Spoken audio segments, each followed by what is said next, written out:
Joe Flacco, we showed you those 2 interceptions. Most people would agree those picks aren't on him. He talked about the interceptions as well as the offensive operation against the Bengals. Listen, it's football, you know.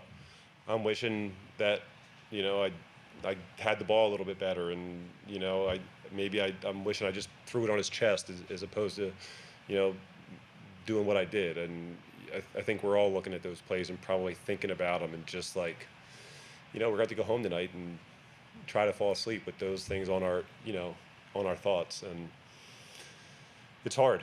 When you lose football games, that's what happens. You're going to have plays where you look back on and think about, and those guys, they played a really strong game for us today.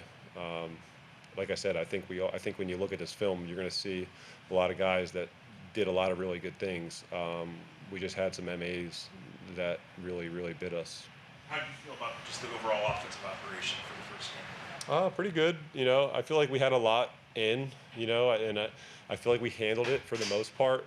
But at the same time, you could tell that we were young. I mean, there was times where we probably didn't have a ton of time on the play clock, and we were moving around a little bit.